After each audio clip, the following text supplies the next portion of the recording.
Jai Gurudev.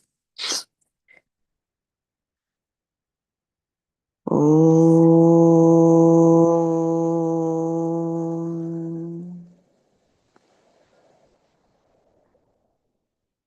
Om.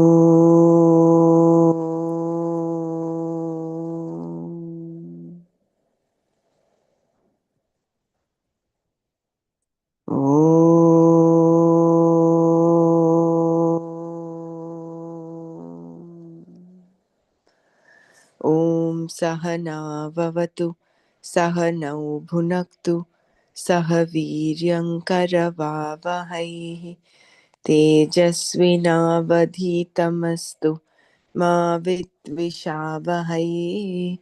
Om Shanti Shanti Shantihi. Narayanam Namaskritya Naram Chaiva Narottamam Devim Saraswatim Vyasam Tato Jayamudirayet.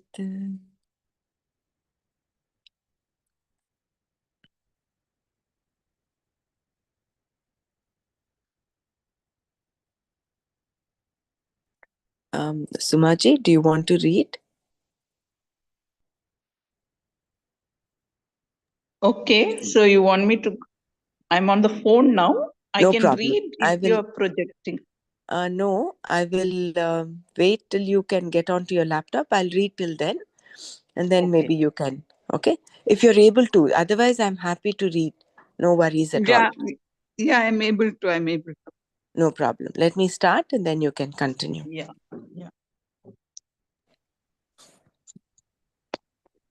So we'll just do a quick recap of the verse 53. We did this yesterday. Shruti vipratipanna te yada sthasyasi nischala samadhavachala buddhihi tada yogamavapsyasi. Yada, when te your Shruti vipratipanna buddhihi, mind generally distracted by the Vedas, which present various means and ends to be gained, achala, firmly established, samadhau, in the Atma, oneself, nischala, steady, sthasyasi, sthasyati, will remain, tada, then, yogam, self-knowledge, avapsyasi, you shall gain.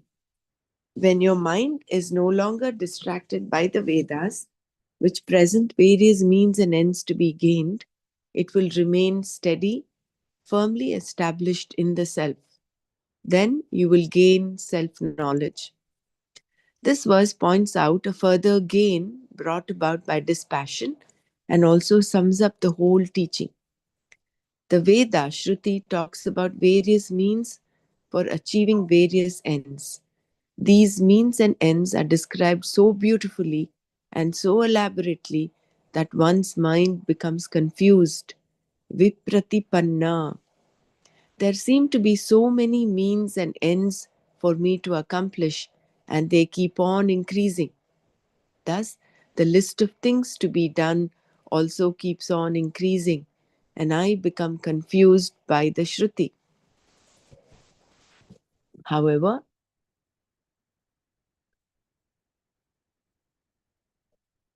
however, your mind becomes one, meaning when you have determined what is to be gained, you are not easily shaken by the various means and ends enjoined by the Shruti.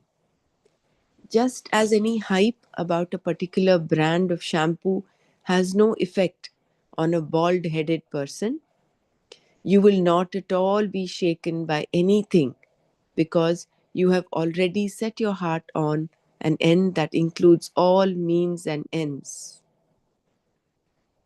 So, just as any hype about a particular brand of shampoo has no effect on a bald headed person, you will not at all be shaken by anything because you have already set your heart on an end that includes all means and ends.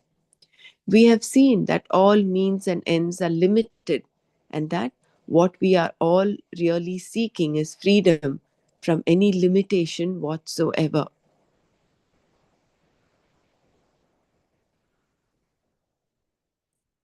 When we know this, everything becomes very simple. The mind being definite about what it wants, it stays without being shaken.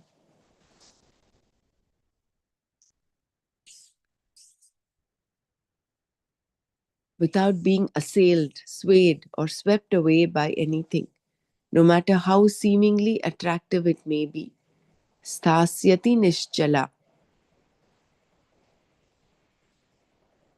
Not only is such a mind unable to be swayed, it is single pointed, eka, with reference to the goal. This attitude of the mind is karma yoga. When your goal is very clear to you, the hold that your raga dveshas previously had on you is released and your mind buddhi is steady. Shankara defines samadhi in his commentary on this verse as that into which everything resolves. Atma samyak adhiyate chittam asmin iti samadhihi. Samadhihi atma. He thus makes it very clear that the word samadhi means atma in this context.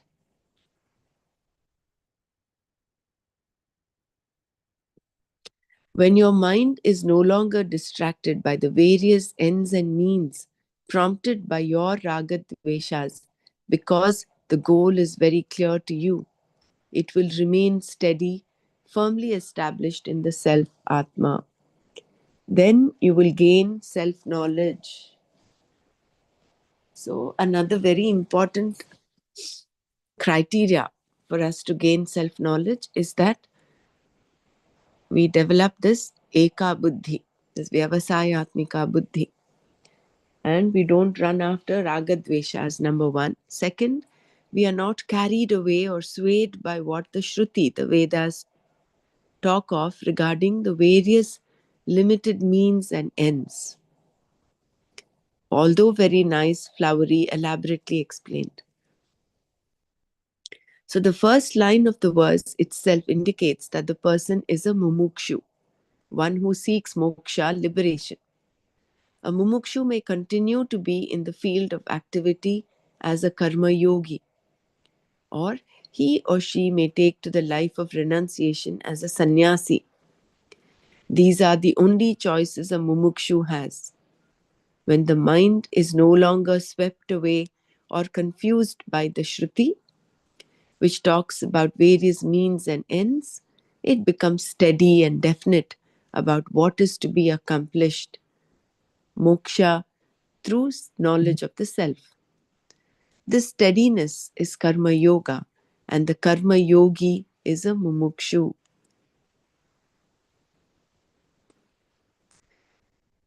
So the verse reads, I just go back to the verse. Shruti vipratipanna te yada sthasyasi nischala samadhavachala buddhihi tada yogamavapsyati. Tada yogamavapsyasi. So the first line actually describes the attitude of a mind, of a mumukshu. Whether he's a karma yogi or a sannyasi, he is not carried away by what the Shruti says.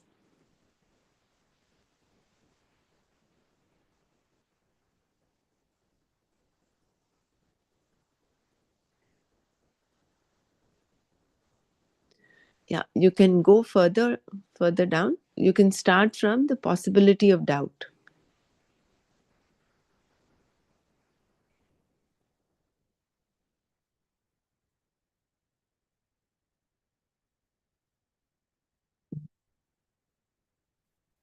Am I audible now? Yes, you are. The possibility of doubt. Uh, There can, yeah. yeah. Go ahead. Go ahead.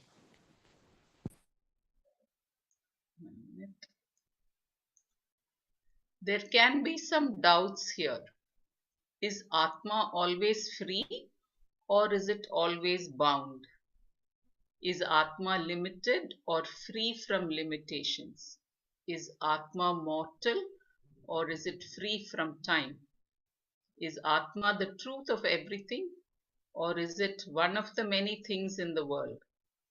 Is Atma the very cause of everything that is created here or is it a product of creation? Is Atma identical with Ishvara or separate from Ishvara? Is Atma separate from every other Atma or is there only one Atma? Is Atma, is Atma separate from the world or is it non-separate? Does Atma undergo a change to become the world or does it always remain the same, even though it is the cause of the world? These are the These are all examples of possible doubts, the list being in no way complete. None of these doubts is there for a mumukshu. When your buddhi remains without any doubt, vikalpa, whatsoever, there is knowledge, jnana, the real, which is real knowledge. Jnana can be called yoga, and a means of knowledge can be called yoga. A state of mind can also be called yoga. Here, the context does not permit us to take the word yoga as simple as karma yoga. It can only be jnana, the real knowledge, yoga, which Bhagavan defined later as disassociation from your association with pain, dukkha. This means that there is nothing you have to do except be yourself. You have been associating with dukkha all along because of aviveka, a lack of discrimination that causes you to take on limitations of things that are different from you. Then you say, I am limited. This is dukkha and is called dukkha samyoga. Due to the lack of discriminative knowledge, aviveka, there is dukkha for you. Disassociation from this association with dukkha is brought about by removing the aviveka, by having viveka between the atom and between the atma and the anatma. I'll read this again. Dissociation from this association with dukkha is brought about by removing the aviveka, by having viveka between Atma and the Anatma. When the viveka is very clear, meaning that I know very clearly that everything is myself and that I am free from everything, then there is real yoga, Paramartha yoga. This yoga, called jnana, is what Arjuna would gain. Thus Krishna said, Yogam avapsyasi. Shankara gives the meaning of the word yoga as viveka prajna, thus making it clear that the word yoga in this verse is nothing but discriminative knowledge of the Atma and Anatma. When true discrimination is lacking, sorrow is the result. So just a second. So the second line of the word of this verse, Shruti vipratipanna te yatha sthasyasi nischala samadha vachala buddhihi tada yogam avapsyasi. There's yoga here in this context. That is what is so beautifully described in the last two paras. That yoga means this viveka prajna, or it means jnana here. So based on the context, again, this is being proved again and again that we need to interpret the verse based on the context in which it is being said. So one is to have a steady mind. The first line says, when your mind is steady, is not swayed by Shruti Vipratipanna. It's not swayed by the words of the Shruti, of the Veda, that is of the Karma Kanda, various limited means and ends, and it has the Eka Buddhi, that is describing the Mumukshu, the first line. And the second line is saying what is the result of such a Buddhi, that you would ultimately gain self-knowledge. So this yoga here would mean jnana.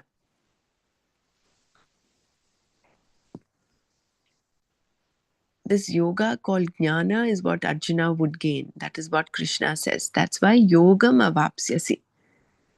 Because otherwise you cannot interpret it in any way. I mean, we should be really thankful to Shankara, Adi Shankaracharya for doing this bhashya and bringing in so much of clarity in there.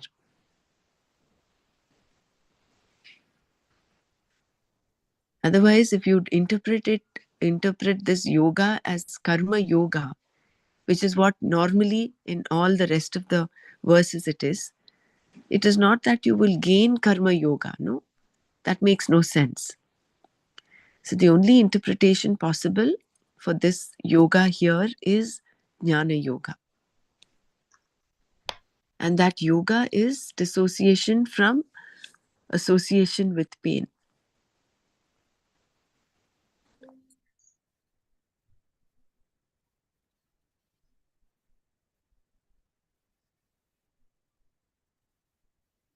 Thank you. Arjuna's first question. Having talked mainly so far about Karma Yoga and Sankhya, in this verse, Bhagavan summed up everything he had said so far. The first line, Shruti Vipanna, Shruti, Shruti Vipratipanna, Te Yada Styasyati Nischala, refers to Karma Yoga. The second line, Samadau Achala Buddhi Tada Yogam Avapsyasi, refers to Sankhya Yoga. Having thus summed up and perhaps thinking he had done a good job, Lord Krishna might have paused for Arjuna to respond. Arjuna did not say, as he would in the 18th chapter, that all his delusions were gone, that he knew what was to be done and was going to do it. He did not say this until the end of the Gita. If he had said here in the second chapter, the Gita would of course be over. Krishna would have said Om Tat Sat and completed the Gita. However, since Gita was a dialogue, samvada, Krishna talked to Arjuna and Arjuna asked questions because this particular subject matter has to be understood, not just blindly believed. There is no use in Arjuna walking away thinking, Krishna told me that I am eternal, therefore I must be eternal. A belief requires no explanation at all, just believe. The only requirement is that the belief be stated. Why people write about belief is beyond comprehension. The belief need only be stated honestly. Stating a belief is exactly what a belief is. If there is something to support the belief, that can be stated. However, when something is to be understood, it will either remain not understood or it will be understood, regardless of the number of books written on the subject. In other words, it can be understood. In other words, it can be understood by reading only one book, and in spite of reading every book on the subject, it can remain not understood. Here, the subject matter is a thing to be understood. In fact, Krishna himself will say later on in his dialogue with Arjuna, may you gain this knowledge by asking proper questions. If you ask the right question, you get the right answer. If you ask the wrong question, as Arjuna did in the next verse, You may get the right answer. Arjuna Uvacha. Can you just repeat that, the last few lines? Here the subject matter is a thing to be understood. In fact, Krishna himself will say later on in his dialogue with Arjuna, may you gain this knowledge by asking proper questions. If you ask the right question, you get the right answer. Even if you ask the wrong question, as Arjuna did in the next verse, you may get the right answer.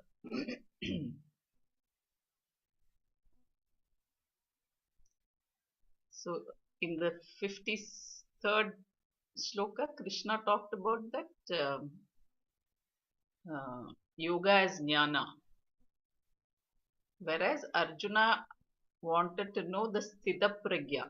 He didn't go back to that yoga as jnana, but he wanted to know one who is achalam.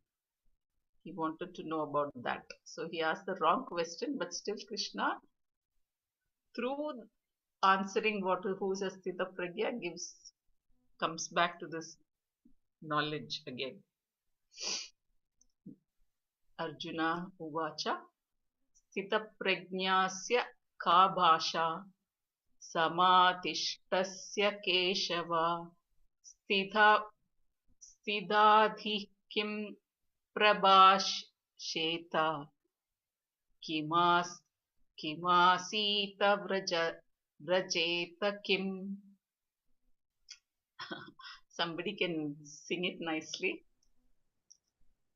It's very beautiful, the tone of Arjuna Uvacha Sthita Prajnasya ka bhasha samadhistasya keshava sthitadih kim prabhasheta kimasita vrajeta kim.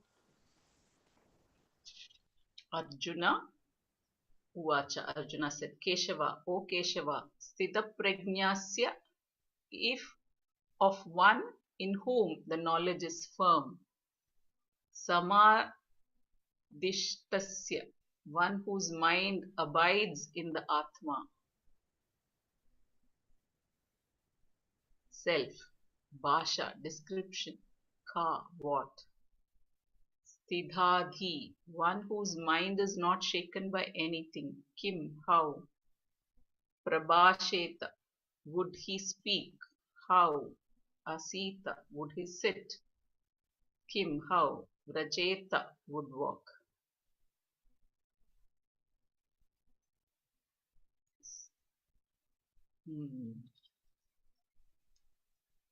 So Arjuna said, O Keshava, what is the description of a person of firm wisdom, one whose mind abides in the Atma, in the Atma self? How does such a person whose mind is not shaken by anything speak, sit, and walk? Shankara introduces this verse by saying that Arjuna, desiring to know the characteristics of a person who knows the Atma, asked a question, how does such a person speak, sit, and walk? The word Sthitaprajna refers to a person who has no doubts, vagueness, or error with reference to the knowledge of Atma. Thus the knowledge stays, becomes sthita. One's knowledge can also be erroneous, that there is no doubt or vagueness, but the error will show in time. Here the knowledge stays without error. The word sthita prajna being in the masculine gender means the person for whom the knowledge stays and not the knowledge itself. The word for knowledge is prajna, which is in feminine gender.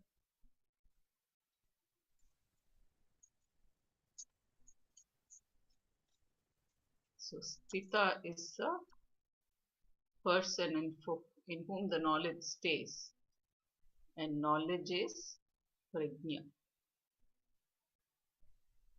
feminine gender. Prajna can mean knowledge of anything, such as archery, for example. Shankara therefore clarifies the knowledge being spoken of as well established, well rooted knowledge that I am the whole, Param Brahma Ahamasmi. The topic here is Paramatma, not archery. And the person for whom the knowledge of Atma being Param Brahma is steady is called Sthita Prajna. This person is also described as one who is in Samadhi, Samadhish, Samadhishta, one whose mind is abiding in the Atma, is awake to the Atma. Arjuna wanted to know how Krishna would describe such a person. He asked, Sthita Prajnasya ka bhasha? Shankara puts this question in another way. How is this person described by others? Katham asu parahaihi vashyate. Katham asau paraihi vashyate. Bhagavan said the word samadhi in the previous verse, not sthita prajna. Bhagavan used the word samadhi in the previous verse, not sthita prajna. It was Arjuna who coined this latter word, and his question reveals that he seemed to know what it was all about, at least in the first line. He asked for a description of a wise person, a sthita prajna, which was an excellent question. He also used the word sthidhadhi, meaning a person whose buddhi remains firm. But then he asked, how does this person talk? Kim prabhasheta? How does he or sit? Kim asita? Does he or she walk? Kim vracheta? Shankara did not think that these questions, as worded, were Arjuna's real question. To ask, does a wise person talk? Would have been meaningless because Krishna had been talking all along.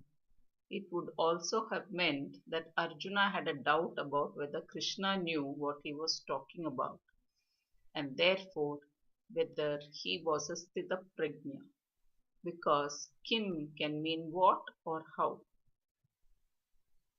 Shankara took Arjuna's questions to mean the latter. How does a wise person talk, sit, and walk? When someone asks you a question, you either answer the question or you answer the person.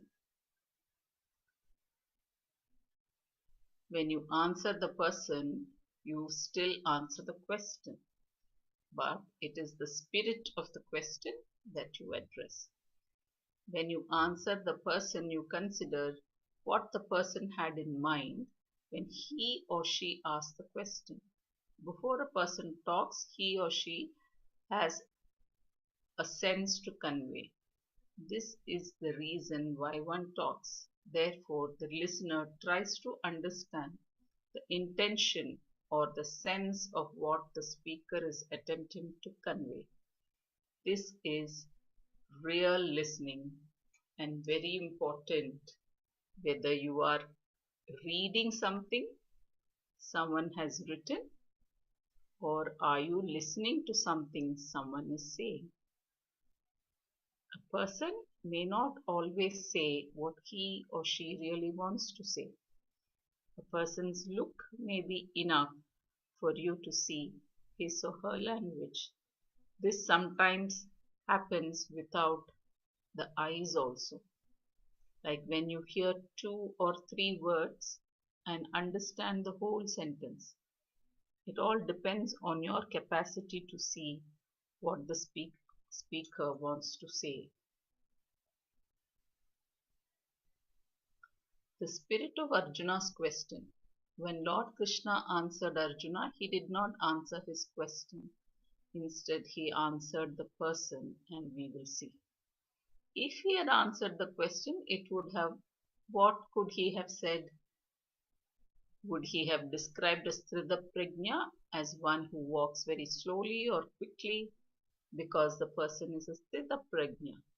Suppose the Stridhaprajna does not have any legs, or would Krishna have said that the Stridhaprajna talks very slowly because he or she is very alert, or that being very alert, the Sthidaprajna's words are carefully measured and come only in half-minute intervals, the person being so rooted in the self. What does all this mean?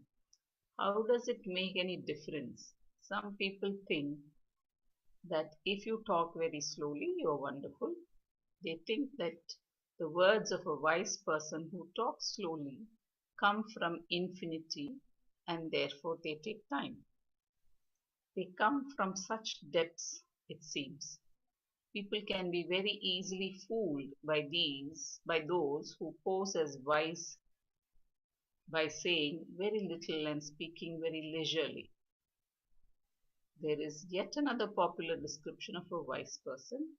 Words just tumble out. The physical organ is incapable of keeping track of the pace of the quicksilver mind of the wise. It is so mercurial. No god has an organ of speech that can keep pace with that. The person has such enormous energy. And then there is another type of wise person, it seems, who, having reached Atma, does not talk at all. He or she is always in samadhi. People come and the person just looks at them without even blinking. Why? Because he or she is a sthita prajna, one of steady wisdom. Thus, we see that if Arjuna's question had been taken literally, no answer would have been possible unless Krishna himself believed in such definitions of a wise person. Therefore, the second line of Arjuna's question did not mean anything to Krishna, but there was a spirit to it. That is, how does a wise person interact with the world? How does he or she talk and go about in the world? Is there any identification that this person has wisdom? Is there anything that betrays or reveals the wisdom he or she has? Will there be any difference in how this person interacts with the world and how an ordinary person interacts? There would be some difference. Therefore, what is it that characterizes the person's wisdom? This was the spirit of Arjuna's question, and it was this question that was answered in the verse to come. Shri Bhagawanuvacha Prajahati yada kamam sarvan parthamanogataan atmanyevatmano tushtas sthidaprajñāstadochyate.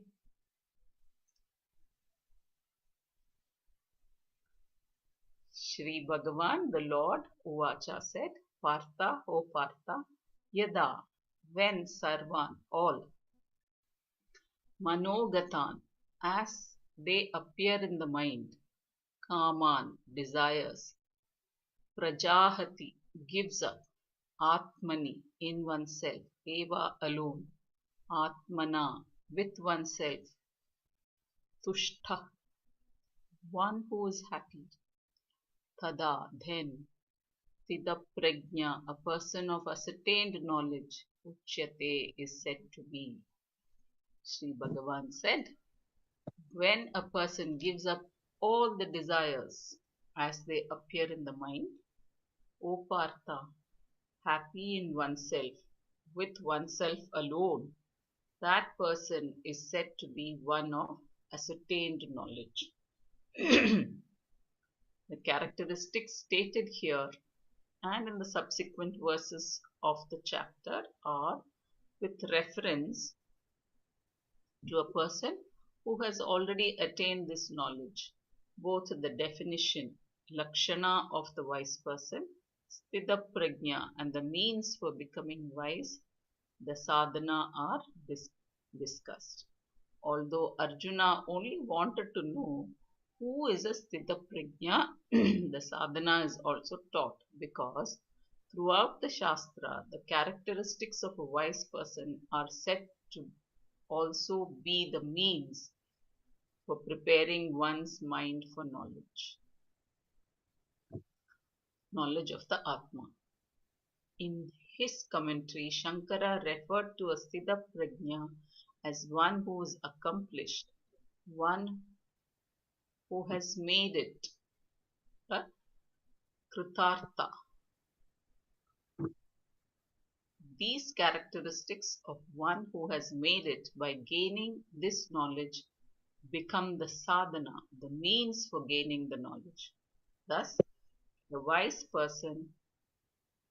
person's spontaneous expressions in life, the attitudes and disposition with which he or she interacts with others are the characteristics that establish the norms to be followed by the seekers of this wisdom. Thus, the wise person's spontaneous expressions in life, the attitudes and disposition with which he or she interacts with others are the characteristics that establish the norms to be followed by the seekers of this wisdom. The definition is also the means. These characteristics are to be cultivated because they are the means by which the seeker becomes a wise person. Without these sadhanas, a person does not become wise. Thus, in the beginning, there is a sadhana, and then later the sadhana becomes an expression. Sympathy, love, freedom, giving, and so on are all sadhanas in the beginning. They are means for self-purification and maturity, eventually becoming the natural expressions of the same person. It is not that the person tries to be sympathetic, loving, and giving. He or she is naturally sympathetic, loving, and giving. However, for the person who has not yet made it, he or she tries, for example, to give. This is necessary because, along with the giving thought, there is also the opposite thought in the form of reluctance to give. In the mind, the question, why should I give, still arises. If the ego is there telling me not to give, then I am not a giving person. Thus, giving, love, sympathy, consideration, and so on, all of which are the spontaneous expressions of a wise person, become the sadhanas for the person who wants to be wise, the mumukshu. The sadhana itself is to be accomplished by effort, yatna. If you succeed in acquiring these characteristics, then you become firmly established in the knowledge. You gain jnana nishta. What was accomplished with effort becomes the natural expression of the wise person. This is the rule. Therefore, all universal values being natural to the sthita prajna are the sadhanas for a mumukshu. They become natural to the sthita prajna because they are a natural expression of oneself. But in the beginning, the person deliberately cultivated them. To become wise, You have to follow them. Only then can you gain jnana nishta. Thus, these values are both the qualifications and the qualities you need for the knowledge to take place, and in time they become very natural to you. The qualities represented by universal values are not like a boat that you use to cross the river and then leave behind once you have reached the other side. Even though these qualities are the means for preparing your antakarna for the knowledge, they become natural expressions because you continue to be a person with such a mind. You interact with the world as before, but now you interact spontaneously because these qualities have become natural to you. Thus, in the beginning, they are in the form of sadhanas, the means for accomplishing self knowledge, whereas later they are like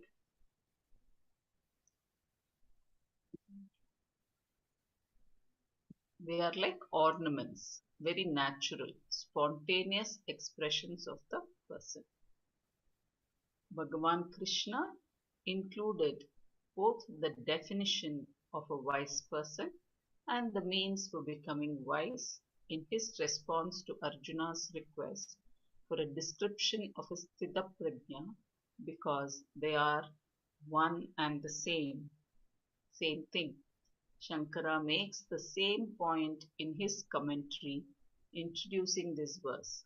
Krishna also indicated that giving up all desires, sarvan kaman, does not mean that the Sthita Prajna has no desires, but that as they arise in his mind, manogatan, he gives them up,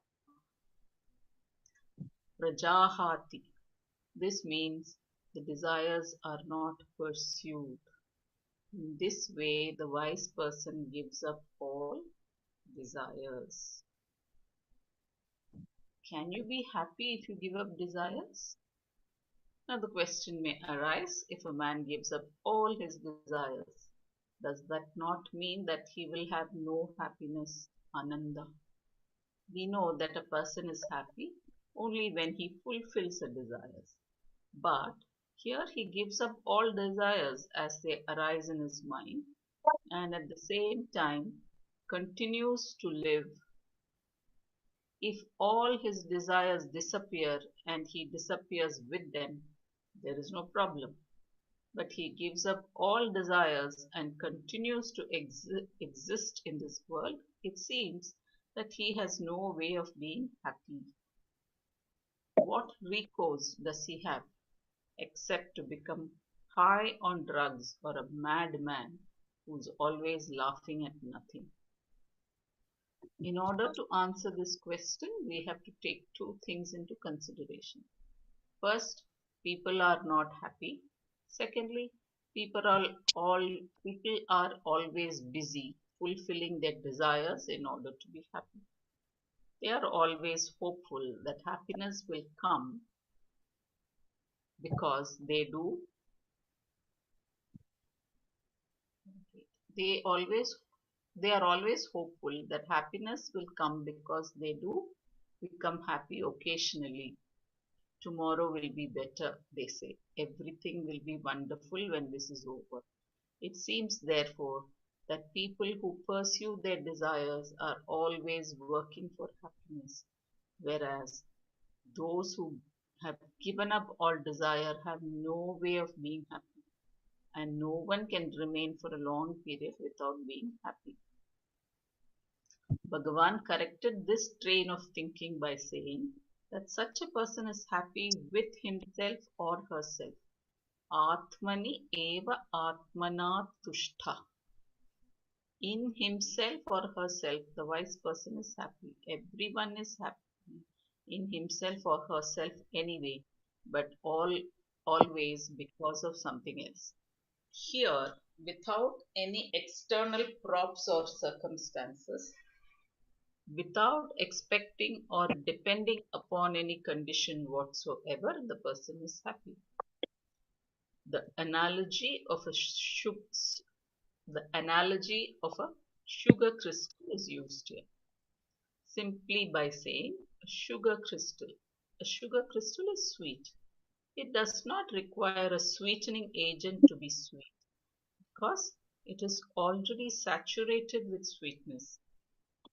That is why it is a sugar crystal.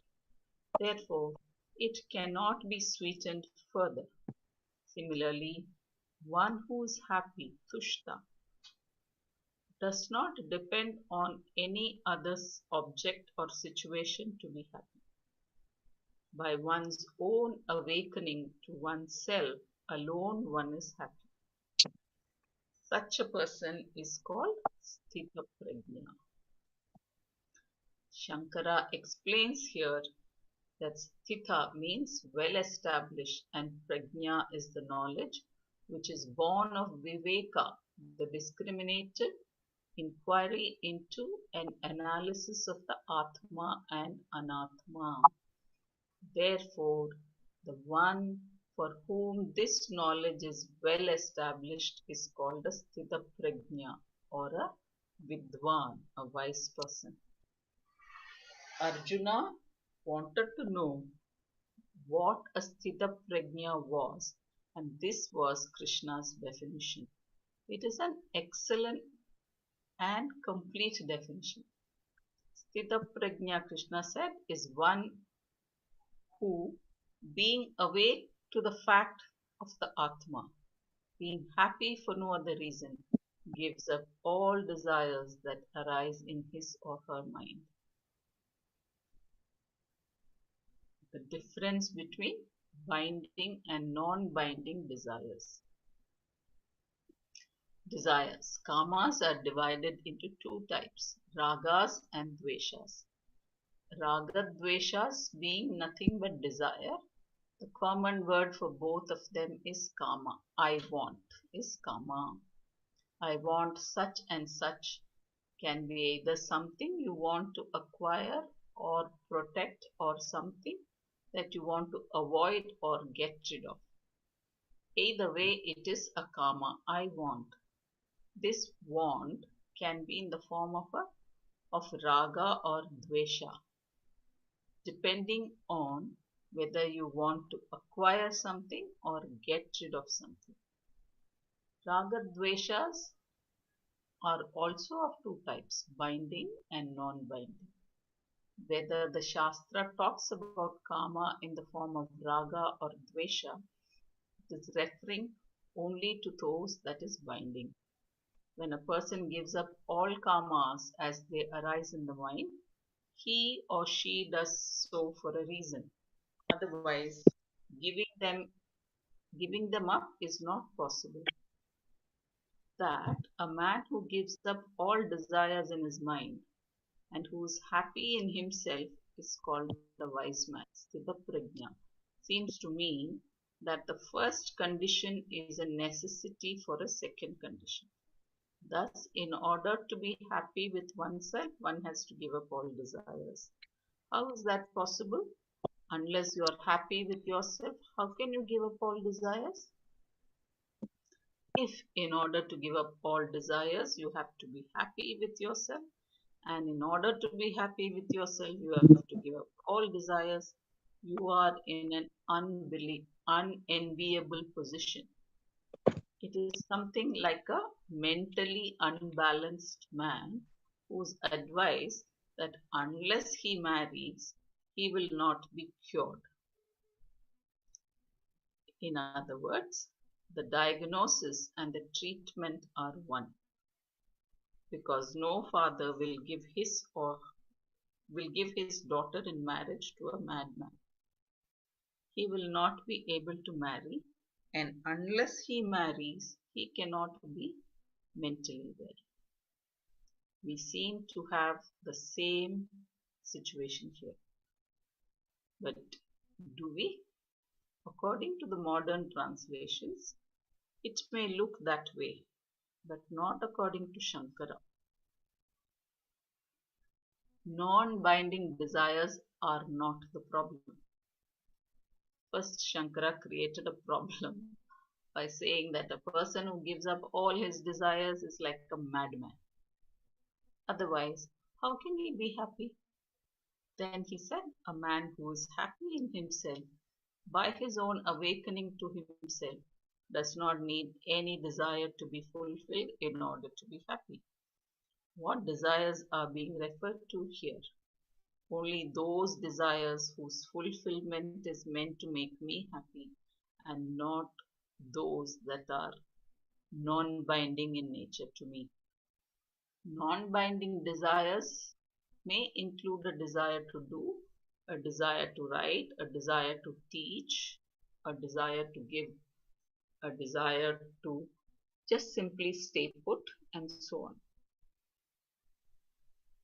Non binding desires are not being considered here, only binding desires. If a wise man is one who gives up all desires, where does that leave Shankara, who wrote the commentary on giving up desires? Was he a wise man? Was Krishna, who taught Arjuna, a wise man? Was Vyasa, who wrote the Mahabharata in which Gita appears, a wise man? If only those who have given up all desires are wise, none of these men can be considered to have been wise. Krishna seemed to have a desire to teach. Krishna all but pounced on Arjuna. He did not even mind that he was in the midst of a battlefield. Krishna's knowledge seems to have been bottled up inside him, and it came pouring out for Arjuna's asking in one long continuous flow. Aside from this desire to teach, Krishna seemed to have some other desires too. For example, when he was asked to drive Arjuna's chariot, he agreed. Had Krishna given up every desire that arose in his mind, he could not have driven the chariot, but he did drive it. He also took up the flute and played a lot of songs. If this desire had been given up, all the gopis would be still waiting to hear his music, and he would still be sitting with his flute poised. He would not have even had the desire to remove his hand from the flute. Since Krishna presented himself as one who performed various actions, and since doing presupposes desires, and since doing presupposes desires, he could not have been a Sthitaprajna by his own definition. Vyasa also must have had a lot of desires to have written all this great magnum opus, this huge work called Mahabharata. To have kept on writing as he did, Vyasa must have had a very special mind indeed, and a lot of desires as well. People often have the desire to accomplish some enormous project or the other, but then after a while they give it up. They begin it but do not complete it. Not Vyasa. He began and finished every chapter. Thus, according to the definition, he could not have been a jnani. In fact, no teacher can be a jnani. Thus, they must all be ajnanis. If the desire is not there, a wise person cannot teach, which means that only the otherwise can teach, but they have nothing to teach. Unfortunately, the explanations put forward in some modern commentaries of the Gita based on incorrect translation have created a lot of problems in understanding what is meant by giving up all desires. If this were not the case, there would be no misunderstanding because what was said originally by Krishna is very clear.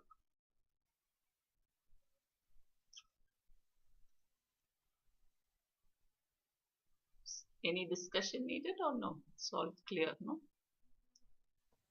I think means desires which doesn't bond, that has to be kept. Come Binding again? desires has to binding desires has to be left. Hmm. That That is has to the be enough. Yeah. that is the wise this one. Okay. Hmm. Should I continue reading or we do tomorrow? Or I'll just finish up to this one page. So when you are everything, what is there to be done? As Krishna told Arjuna in the third chapter, a wise man is not bound by his or her desires and is not subject to any kind of mandate. Desires are only binding if you take yourself to be a karta, a doer. See, this is very nice. Only then do you have things to do. Only then can there be dereliction of duty. If, on the other hand, you do not look upon yourself as a karta and you are awake to the knowledge of yourself, there is no question of the self being the doer. Therefore, there is no doership and nothing to be done. Lord Krishna told Arjuna that because he has no desires, he had nothing to do. Because Krishna is everything and everything is himself, what is there to be accomplished? Nevertheless, he was always active, meaning that all activities he performed were non-binding. If activities are non-binding, the prompting factor of activity, karma, must also be non-binding. Here in the Gita, non-binding karma is not the topic. Only binding karma is discussed. The placement of the words when, yadha, and then tadha in this verse is also significant. The word then comes much later, and until it comes, the force of the word when continues. When a man gives up all desires as they arise and being happy with himself in himself, only then can he be called a sthita prajna. The force of when is the same for both conditions. When he gives up all desires and when he is happy with himself in himself, depending on nothing for his happiness. Therefore, one gives up all desires arising in one's mind that are binding in nature, the desire to be secure, to be happy, to be somebody, and so on. A person who's secure with himself or herself gives up such desires naturally. The word tushta in the verse does not merely mean happiness, it implies security also. The insecure cannot be tushta, happy. Therefore, one who is secure is also happy. And giving up all desire itself, and giving up all desires is possible only when one is happy with oneself.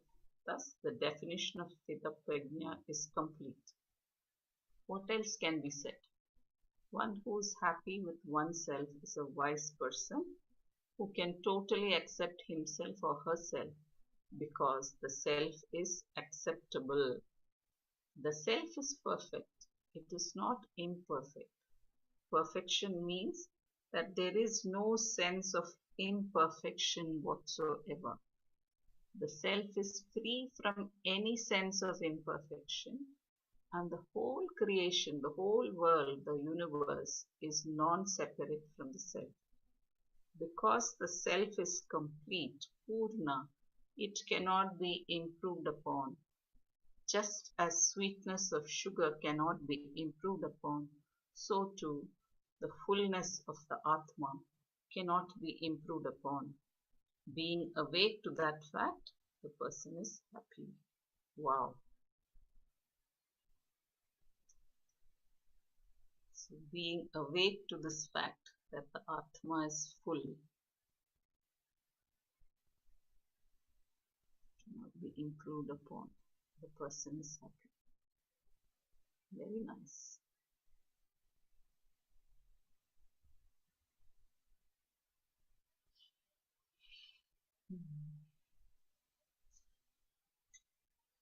So two things I gained is you're not the karta and the atma is full. And being awake to this fact, the person is happy.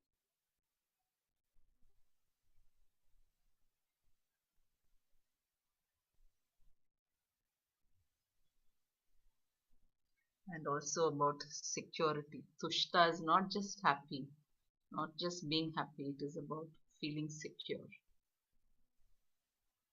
So nice.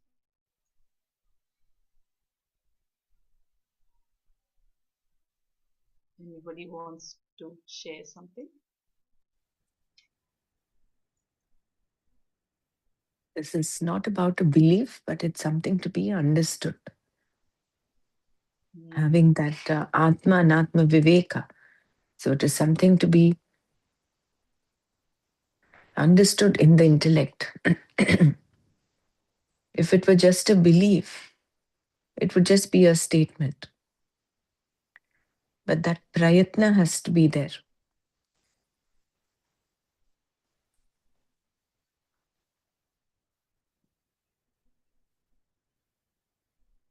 And then Sthita Prajnasya Ka Bhasha.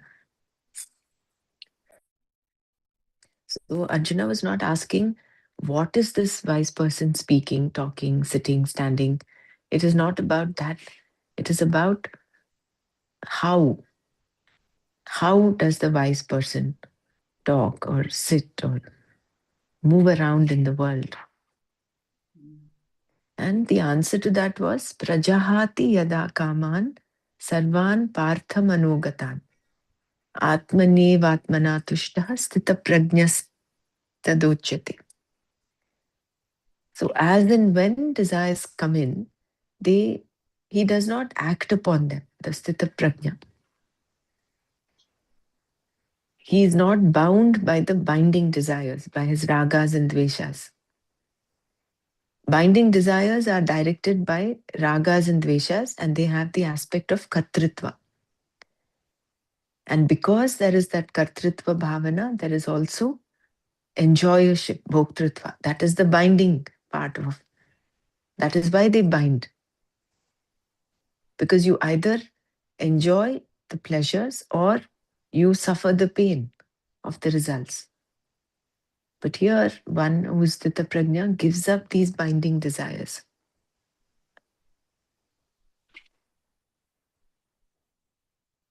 It is not that desires are not there at all. If the desires were not there, there would not be any action, because every action presupposes a desire.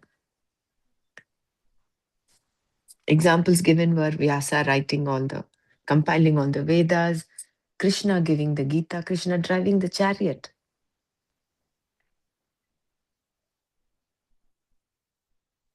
So it is a correct understanding of this Prajahati Yada Kaman. It is not giving up all desires, but giving up the binding desires. Which means again, coming back to the attitude of a karma yogi.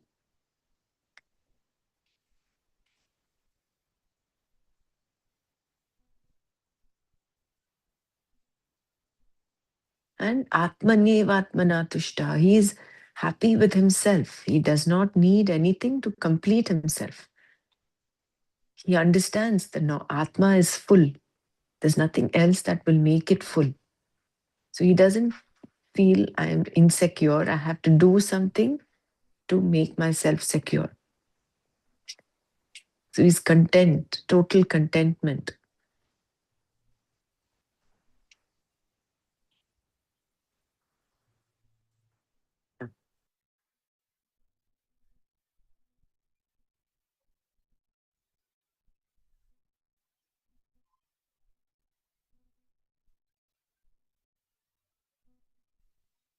Very beautiful.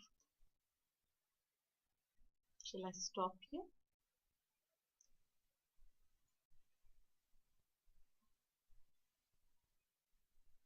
लोका समस्ता सुखिनो भवन्तु। ॐ शान्ति शान्ति शान्तिः।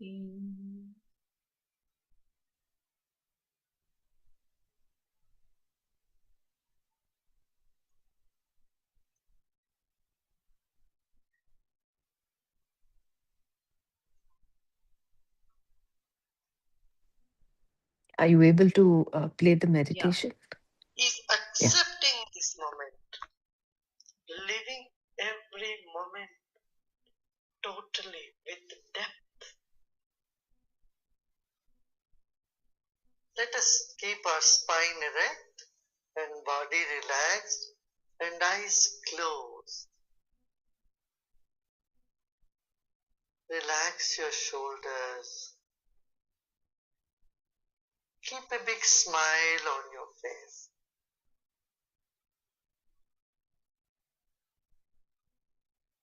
You're sitting like the statue of Buddha, very serene and with a serene smile on your face. Relax your body.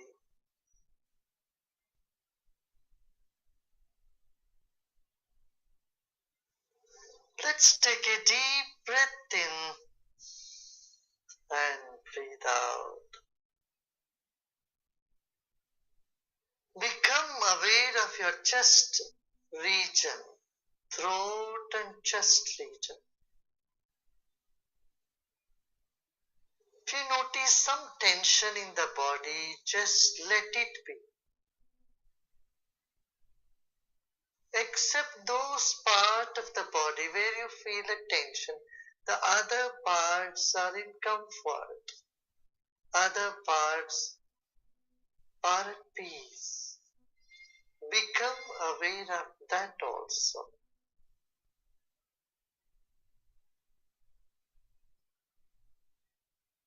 There are many good things about you and inside of you. Acknowledge them. They will never leave you. And the negative aspect you may see in you is never going to stay with you forever. They are all guests for some time. Let them be. Sit with the total acceptance of yourself the way you are at this very moment. Total acceptance of what is now here will lead us to deeper meditation.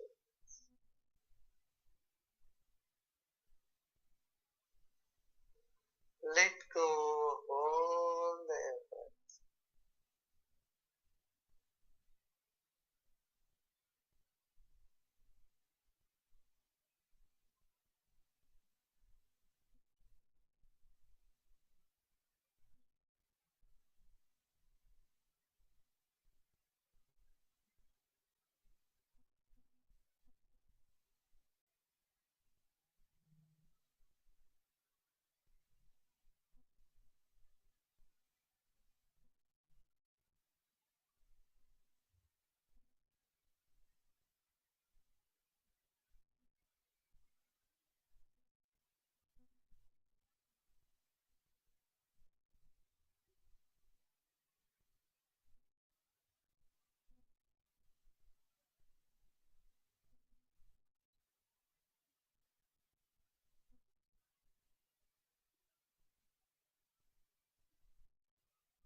Om Shanti Shanti Shanti.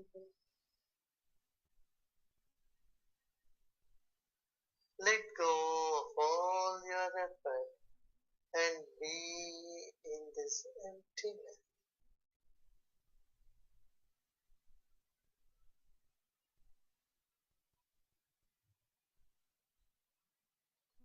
And slowly and gradually become aware of body and surroundings. And you may gently open it.